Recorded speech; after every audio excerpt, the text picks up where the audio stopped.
So, obviously, Trump has been indicted in the New York case for his payment to Stormy Daniels to keep her quiet about their illicit affair. So we're going to talk about it. So just yesterday, former president had words of praise for the grand jury. I have gained such respect for this grand jury, and perhaps even the grand jury system as a whole. The evidence is so overwhelming in my favor and so ridiculously bad for the highly partisan and hateful district attorney that the grand jury is saying, hold on, we are not a rubber stamp, which most grand juries are branded as being. We are not going to vote against a preponderance of evidence or against a large number of legal scholars all saying there is no case here. Drop this sick witch hunt now. And of course, what happened? Well, he was indicted. News broke at 5:33 p.m. Eastern Standard Time that Manhattan grand jury voted to indict Donald Trump for his role in paying hush money to porn star, according to 5 people with knowledge of the matter. So this is what we got. Pull this up. There we go. This evening, we contacted Mr. Trump's attorney to coordinate his surrender to the Manhattan DA's office for arraignment on a Supreme Court indictment, which remains under seal. Guidance will be provided when the arraignment date is selected. That is his statement. Sorry. The former president's attorney, Joe Tacopina, confirmed to the Dallas Morning News that he has been informed that the former president was in fact indicted. This is a historic development that will shake up the 2024 presidential race and forever mark him as the nation's first former president to face criminal charges. The details of the indictment are expected to be officially announced in the coming days, and we actually have some of that, which we'll get to in a little bit. While recent news has focused on the payment to Daniels, it's possible that the charges also include similar payments Trump made to Karen McDougal. By then, prosecutors working for the district attorney, Alvin Bragg, will have asked the former president to surrender. Trump will then face in-person arraignment. Trump has for decades avoided criminal charges despite persistent scrutiny and repeated investigations, creating an aura of legal invulnerability that the vote to indict punctures. His actions surrounding his 2020 electoral defeat are now the focus of a separate federal investigation, and a Georgia prosecutor is in the final stages of an investigation into Trump's attempts to reverse the election results in that state. Unlike the investigations that arose from his time in the White House, this case is built around a tawdry episode that predates his presidency.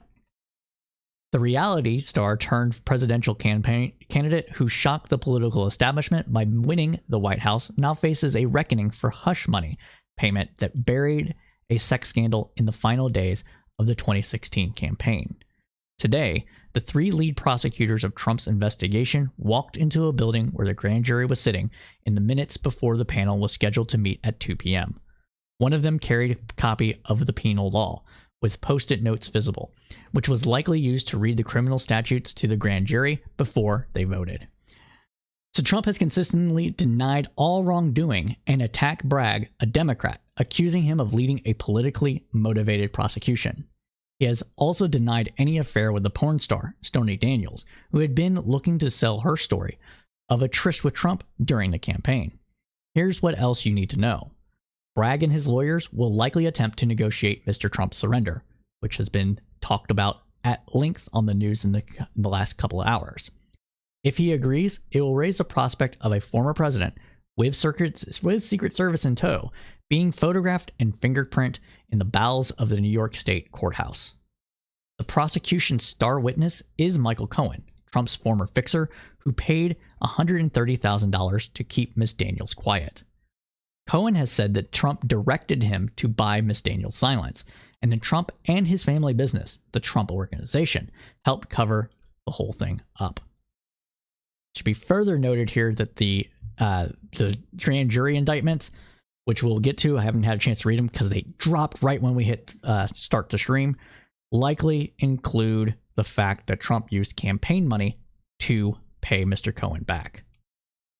So the company's internal records falsely identified the reimbursement as a legal expense, which helped conceal the purpose of the payments. Although the specific charges remain unknown, which we will get to in a moment, Mr. Bragg's prosecution has zeroed in on the hush money payment and the false records created by the Trump organization. A conviction is not a sure thing, though. An attempt to combine a charge relating to false records with an election violation relating to the payment of Daniels would be based on a legal theory that has yet to be evaluated by judges. This raises the possibility that a court could throw out or limit the charges as well. The vote to indict, the product of a nearly 5-year investigation, kicks off a new and volatile phase on Trump's post-presidential life as he makes a third run for the White House. And it could throw the race for the Republican nomination, which he leads in the most polls, into uncharted territory. Furthermore, Bragg is the first prosecutor to lead an indictment of Mr. Trump.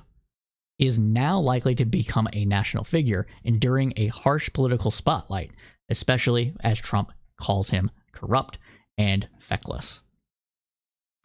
The vote by the Manhattan grand jury to indict former President Donald J. Trump raises novel legal and political questions because he is running for the Republican nomination for president again. Any indictment or conviction would not bar Mr. Trump from running or campaigning. A clean criminal record is not among the criteria in the Constitution for who is and is not eligible to be president. Furthermore, officials who have been impeached and convicted of high crimes and misdemeanors may be barred from future office, but the Senate acquitted Trump at both of his impeachment trials. Still, it would be an extraordinary for a person who is under indictment, let alone conviction of a felony, to be a major party nominee. There are only a few such examples of somewhat serious candidates who even come close. They include the unsuccessful run in the 2016 Republican primary by Rick Perry, the former governor of Texas, after he was indicted of charges of abuse of power. The charges were dismissed months after he dropped out of the race. There was also the 1920 run by Eugene V. Debs as the Socialist Party nominee, while he sat in prison for an Espionage Act conviction. If Trump were to be elected president while a felony case against him was pending or after any conviction, many complications would ensue.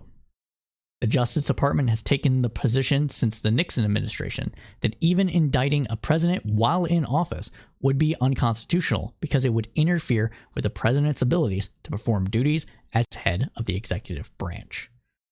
There is no definitive Supreme Court ruling because the issue has never arisen before as well. Notably, in 1997, the Supreme Court allowed a federal lawsuit against then-President Bill Clinton to proceed while he was still in office. That was a civil case, though, not a criminal one, and it was in the federal system, not the state courts, as the indictment in Manhattan would be. In that opinion, Justice John Paul Stevens wrote in passing that a similar case brought in state court system might arise. Quote, "Federalism and community concerns, as well as the interest in protecting federal officials from possible local prejudice." But he did not say whether those factors could or would change the outcome. Even more extraordinary complications would arise were Trump to be convicted and incarcerated, and yet elected anyways. One possibility is that he could win a federal court order requiring his release from state prisons as a result of a constitutional challenge. Another is that upon the commencement of his second term, he would be immediately removed from office under the 25th Amendment as, quote, unable to discharge the powers and duties of his office.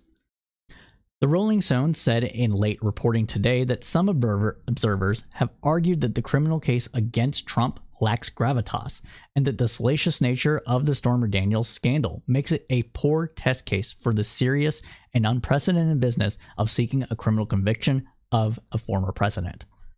Trump and his allies have derided the prosecution as corrupt and partisan, pointing to Bragg having won office thanks in part to financial support provided by the liberal financier George Soros.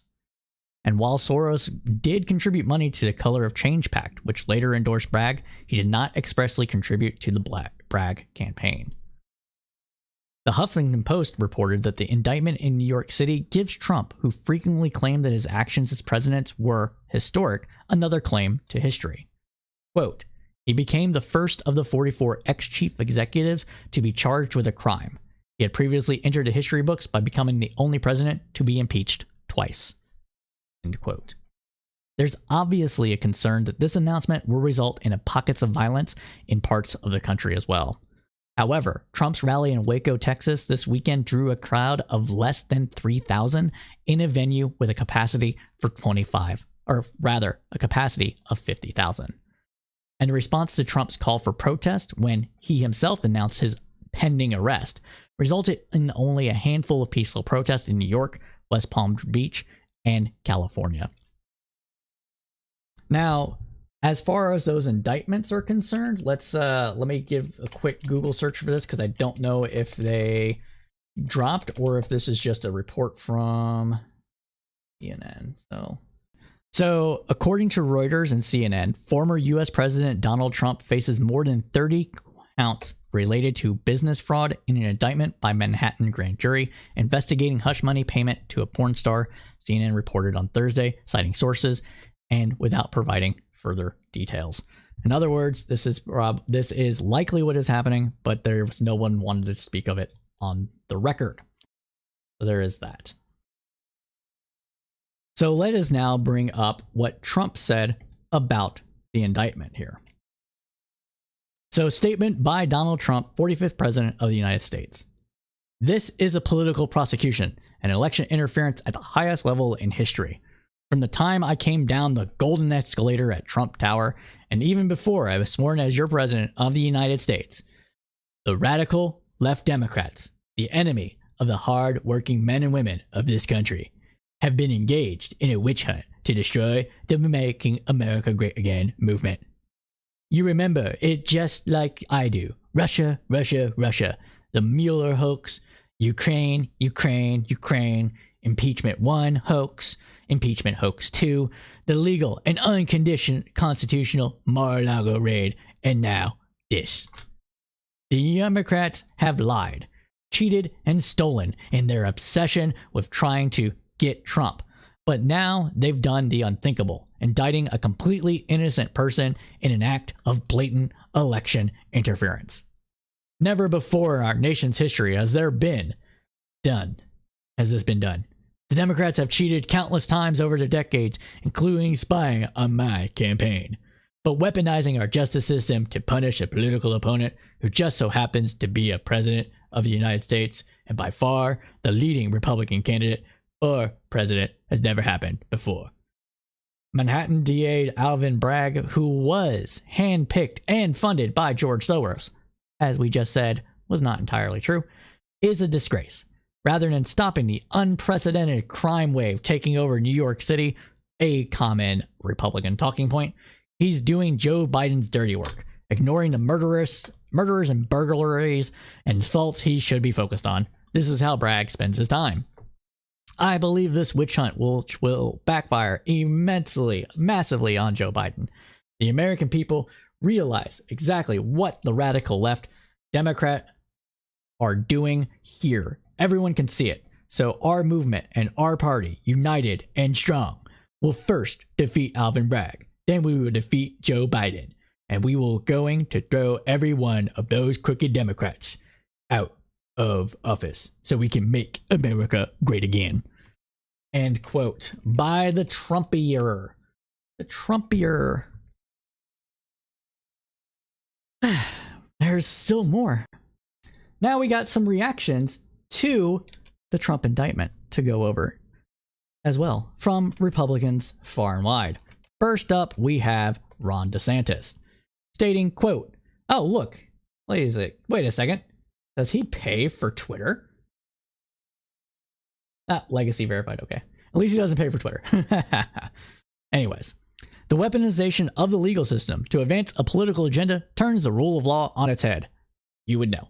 It is un-American. The Soros-backed Manhattan District Attorney has consistently bent the law to downgrade felonies and excuse criminal misconduct. Yet now, he is stretching the law to target a political opponent.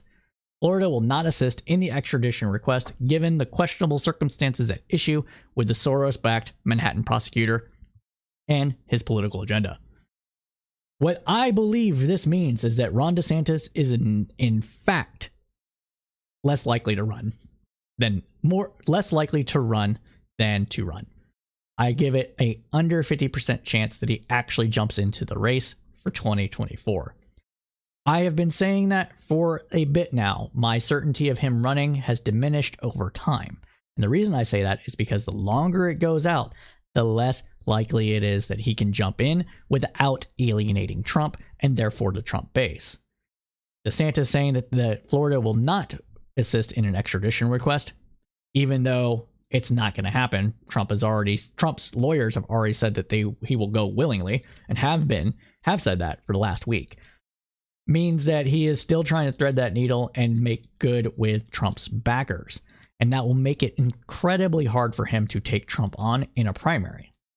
So, what does this mean to me? Well, if Trump is not fully criminally indicted and found guilty in this case, or in the Georgia case, or if the Georgia case takes too long for him to actually, for it to matter, DeSantis does not jump in, and instead will jump in 2028. And I am pretty confident about that as well. But we have more to cover. So let's go on to the next one here. And here we go.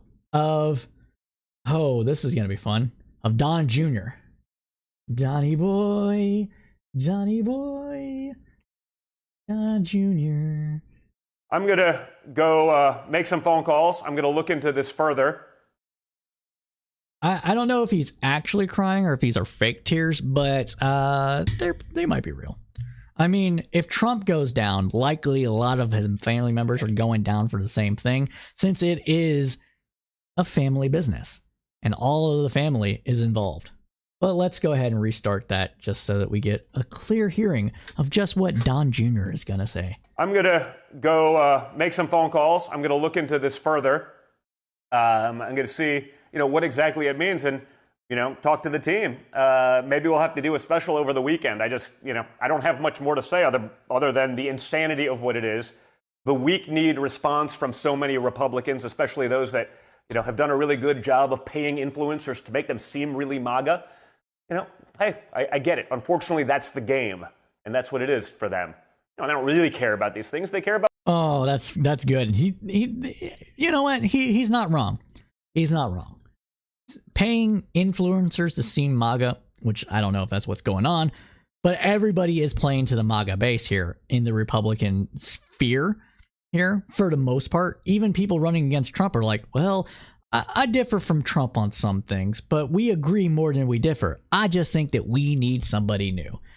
That came out from Nikki Haley's team. That's come out for a lot of people because Trump, as much as Republicans love him, as much as his good old Don Jr. loves him, as much as the base loves Trump, Trump is what we call in the industry a massive toxic piece of shit asset.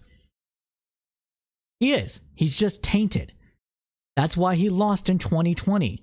He lost because of how he handled COVID and because of all the stuff swirling around him during these indictments and all this story of corruption and the nepotism. Looking at you, buddy.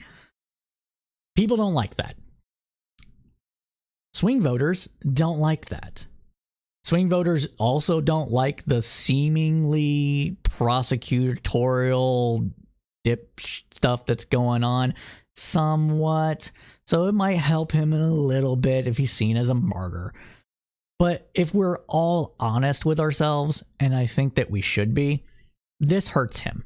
A successful indictment in front of a grand jury, even though a grand jury has been said, a prosecutor could indict a ham sandwich for murder at a grand jury hearing, does give this due process weight and shows that there is more smoke there. And when there's smoke, there's fire. So that is what's going on here. And again, the New York case isn't the strongest case. There's a lot more happening, especially in Georgia, which we will report on once those indictments, if they come out, we'll report them. But there's been a lot of stuff going on. Let's let them continue though. About what their donors ultimately tell them, because that's where they get their money that allows them to continue and perpetuate their careers. I mean, that's where you get your money from daddy. and duping people out of millions of dollars. They didn't.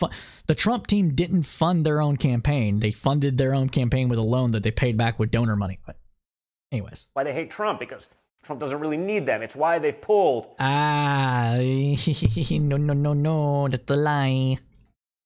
All the stops to go after Trump for 6 years. I know a little bit about it myself because they did the same to me. And it's never going to end, folks, until... Well, okay, so they did do it to him. Do it. Where's my... Oh, over here. All right, do it to him. Move my hands in the camera.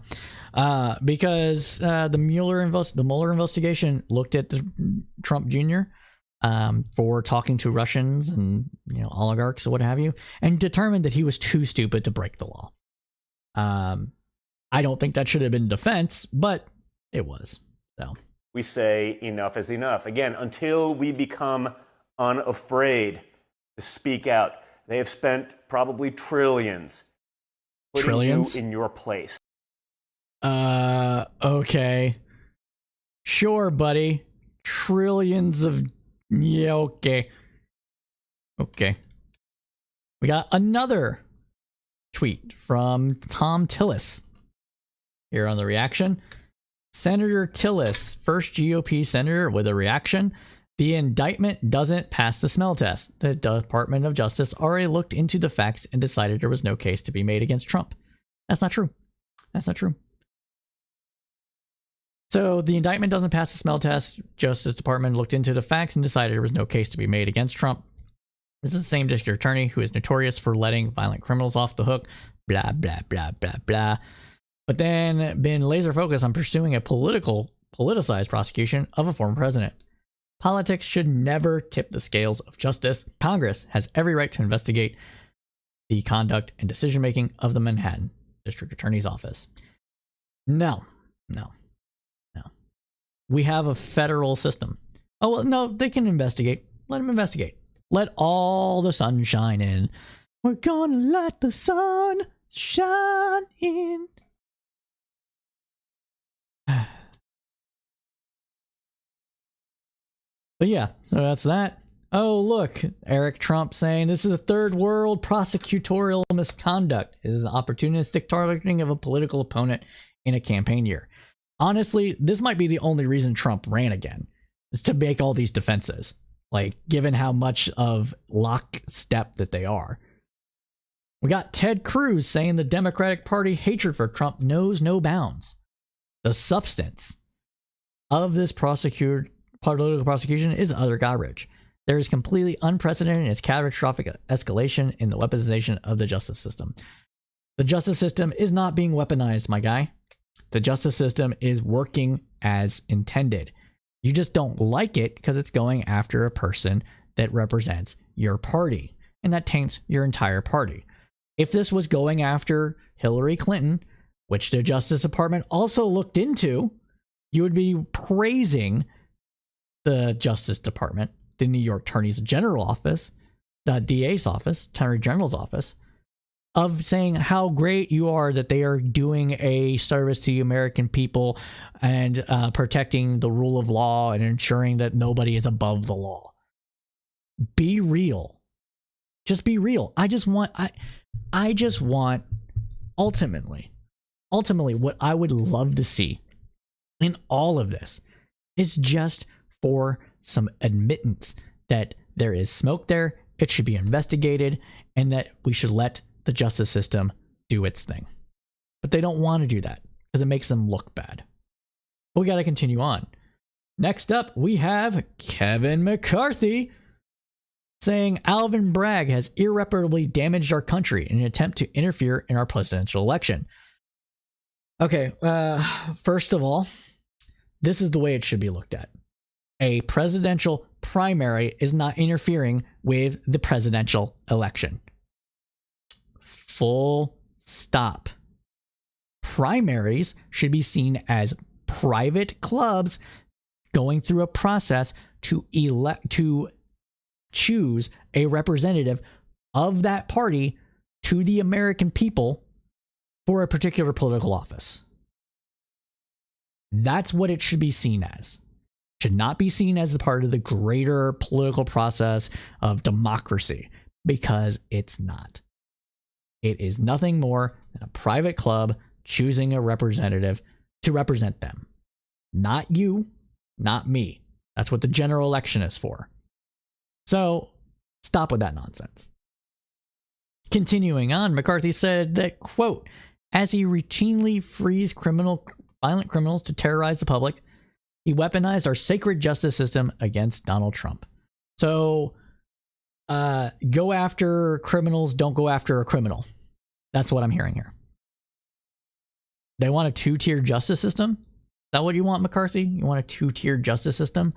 You want the rich and powerful to not be held accountable, but you want, violent criminals to see the full justice of the law? Come on. And I put violent criminals in quotes because I don't know. So I'm saying that there might be some people that were violent. There might be some people who weren't violent that were not prosecuted by this DA for various reasons. Honestly, if they really want all violent criminals to be prosecuted, they should spend more money on hiring more lawyers and judges to ensure that every single criminal is prosecuted, rather than going through this bullshit system of plea deals in order to make the system somewhat function. Just think about that. Continuing on, the American people will not tolerate this injustice. Oh, I think we will. And the House of Representatives will hold Alvin Bragg and his unprecedented abuse of power to account. I'm sure you'll try.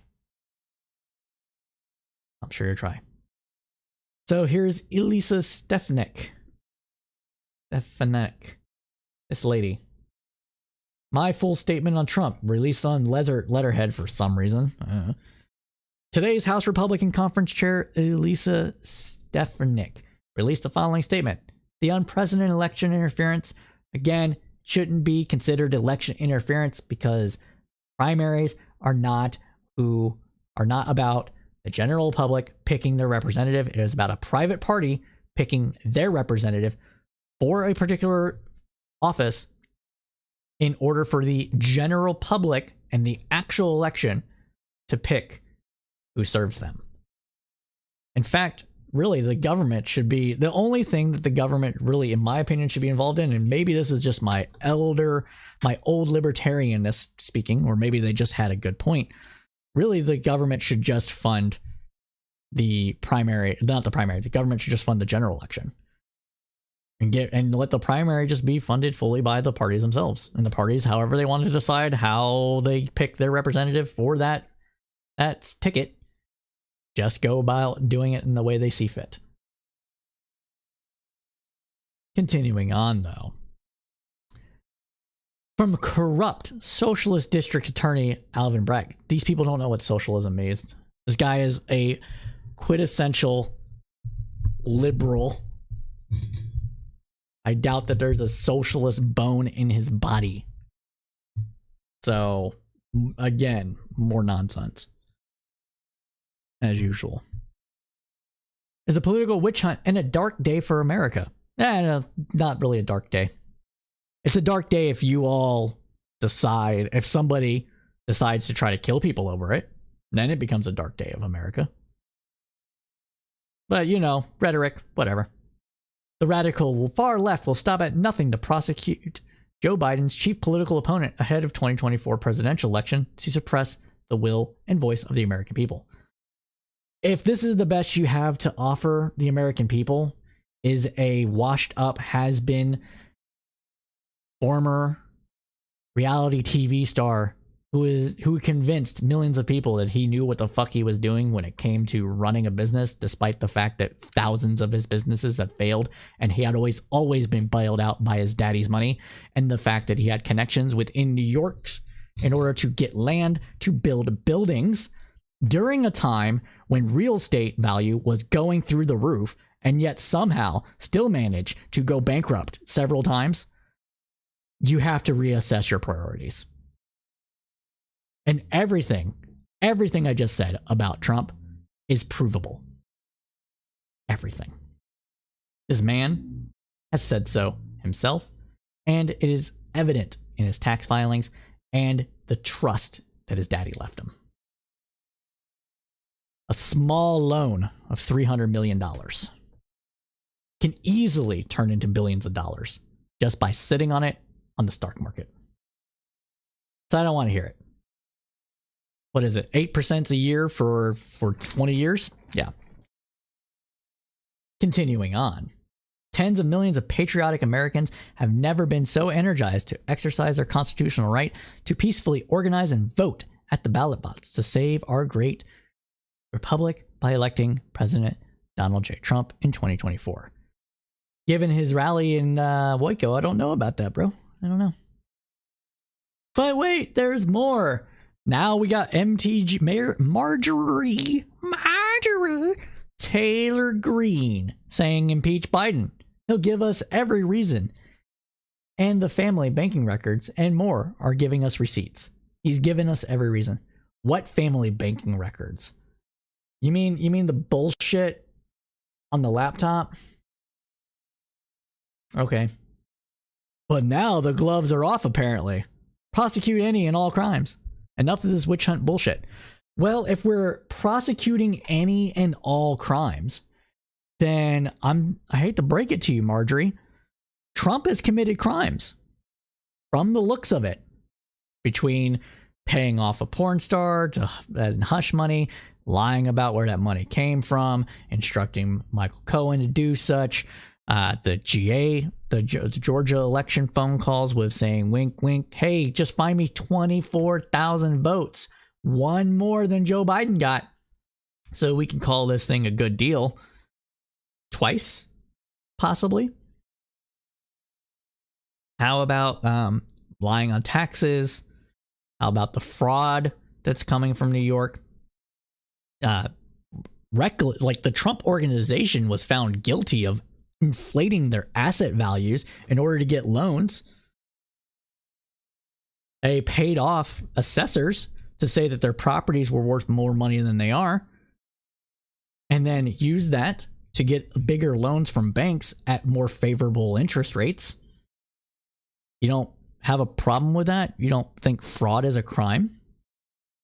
Okay. Okay, Marjorie, that's cool. And now, Donald Trump himself. Yes. Himself saying, quote, "These thugs and radical left monsters." I can't do his voice. I cannot do his voice. All right. These thugs and radical left monsters have just indicted the 45th president of the United States of America and the leading Republican candidate. That doesn't fucking matter. By far for the 2024 nomination for president. Activate caps mode. This is an attack on our country, the likes of which has never been seen before. It is likewise a continuing attack on our own once free and fair elections. The USA is now a third world nation, a nation in serious decline. So sad. But the serious decline narrative has been pushed for months, years, some say, about the fact that the US is no longer going to be reserve currency of the world, that the stock market's crashing, prices are out of control. All these things is all for a person, for a group of people that really love America, yay, America, USA, USA, they really sure like shitting on it when their boy isn't in power anymore. Isn't that curious? I think it's curious. I think it's curious. Oh, but wait, we got Fox News now. We have Jesse Waters talking about it. So is that Michael? Is that Trey Gowdy? That's Trey Gowdy. Look at it. There we go. Oh, wrong one. Come on, click on the right thing. Oh, that's why. Where's my camera? Let me get my camera out of the way. Look at that. It's Trey Gowdy. All right. Anyways, that's who's talking. We'll put my thing up here and hit the play. Trey, did Democrats just indict a former president over sex? Because we were told during the 90s that it was just sex. And it was just a private deal, and it had nothing to do with politics and nothing to do with policy. Okay. Weren't we told that? And you have to understand, he says he didn't have sex with this woman. She had her hand out, saying, hey, I'm not going to say anything unless you pay me. So either it's a consensual sexual encounter or it's a shakedown. And Democrats want to make that a felony? Okay. Okay, Jesse. All right, Mr. Waters. Let's talk about this a little bit. All right, because this is the going narrative on this thing right now. Like with Clinton, the sex isn't the crime. The crime is lying about it, and potentially, from the looks of it, more than likely, committing financial fraud to cover it up. With Clinton, it was lying about it. It was committing perjury under oath, lying under oath, committing perjury to the FBI about having sex with Monica Lewinsky. With the Trump stuff, it is lying about it, covering it up, and committing fraud to keep Daniels quiet. The fraud comes from the fact that he's paying off a person to remain quiet. Catch and kill, right? That sort of thing.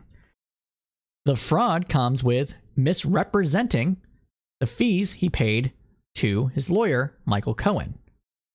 Say what you want about Michael Cohen, about him being a conniving piece of crap. I mean, he is Trump's lawyer, or was Trump's lawyer. That goes with the territory. Okay? But if he put those down on like multiple checks saying legal fees, and those multiple checks that came on over 6 months said legal fees, and they added up to $130,000, that's fraud. It is campaign fraud, campaign contribution fraud, if the money came from the Trump campaign for presidency, which we have no evidence, we have no reason to disbelieve that it did not. Or, I'm sorry, we have no reason to not believe that it did. So, that's where this is. Let's go back over to the video and let him finish.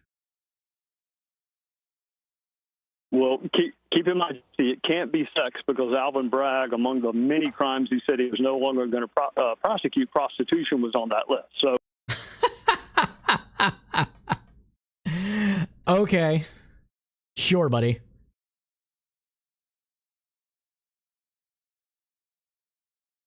Wait, what? Hold on, this is... All right, I don't know who is this Leggett, CEO and co-founder of Pillow Fight Co. Thiel Fellow, featured in CNN, Fox News, New York Times, WOPO, and more. Instagram, okay. A Thiel Fellow. All right. Pillow Fight Club, most talked about consumer brand of 2021. PR Week, good pillow. Okay. This might have some legs. Trump's source just sent me the talking points he just sent to his inner circle. Must make points. This is a witch hunt. President Trump is completely innocent. Check. This is election interference. Radical left Democrats in New York District Attorney's Office are politicizing our justice system to influence the 2024 presidential election. Well, that's been said. This is unprecedented. Never before. Yep, that's good too. That's also in there. Witch hunt. This prosecution. It's a persecution. Yeah, that was in there since before President Trump sworn. And radical left Democrats have attacked him for Russia, Ukraine, blah, blah, blah. That's what Trump just put out. Continuing. New York District Attorney's Office chose their target first and have been hunting for a crime ever since. That has also been revealed to be a talking point. That's also revealed to be false. They've been investigating this for 5 years since it became public to see if there was any crime there. That's how you investigate crime. The only reason we are just now getting an indictment is because Trump's legal team fought New York in court over years to try to quash the investigation by saying that the New York Attorney General's office had no legal authority to investigate a sitting president. New York disagreed. It went on to investigate. But yeah. What else we got? So that's bullshit, and also that's been the talking point. So that's already been checked off the list too. These actions constitute prosecutorial misconduct and are un-American. Check that one off the list. Election interference. Radical left Democrat New York Alvin Bragg is leading blatant unconstitutional attempt to interfere with a federal election by attempting to prosecute Trump. Also check. That is gone off on the list as well. So these talking points have all been made, including the final one, which is that Bragg has received $1 million from George Soros. So yeah. Well, we know where this is going. Prepare to hear all this over and over and over again for the next forever. Honestly, this is never going away. Even if Trump sits behind bars, there will still be people clinging to this nonsense. This nonsense. And then finally, we have this statement from Michael Cohen on the Manhattan indictment of Trump. So, for the first time in our country's history, a president, current or former, of the United States has been indicted. I take no pride in issuing this statement and wish to also remind everyone of the presumption of innocence, as provided by the Due Process Clause. However, I do take solace in validating the alleged that no one is above the law, not even former presidents. Today's indictment is not the end of this chapter, but rather just the beginning. Now that this charge has been filed, it is better for the case to let the indictment speak for itself. The two things I wish to say at this time is that accountability matters, and I stand by my testimony and the evidence I have provided to District Attorney of New York, Michael Cohen. End. So yeah, that is everything that we have so far about the indictment to Trump. So to recap, the talking points are basically radical left Democrats, corruption. This is not actually illegal. They're doing everything to try to stop me. They don't want President Trump to be president again. Blah, blah, blah, blah, blah. All the things they've been saying for the last year since he got out of office and was impeached and all that stuff. Same talking points. They didn't work in 2020. Let's hope they don't work in 2024, because while the New York case is the weakest case that Trump is facing, with 30 indictments, maybe it's not as weak as everybody is seeming that it is. That's one. Two, Ron DeSantis came out and said that he would not help with extradition. Trump has claimed that he'll be turning himself in, so it's a hollow claim. However, as time goes on, and as DeSantis more and more defends Trump, it makes it less and less likely that he will enter the race against him. Because if DeSantis enters the race against Trump, his political career is more than likely over. So I am putting him entering the race at under a 50% chance. That can change if Trump is indicted is found guilty, or in the New York case, or indicted in the Georgia case, and that indictment has legs. I believe it has legs. So there's still that under 50% chance assumes that the Georgia case is going to take a bit longer to go through the motions. But as more time goes on, as more defenses of Trump come out, it becomes riskier and riskier for anybody else to jump in the race against him. And most people don't like running against an incumbent president, and it tends to hurt their chances for the future. Saw that with Mitt Romney, for example. So that's where we are. Those are the two big things, the two big takeaways of this case. But with that concludes our segment about the Trump indictment.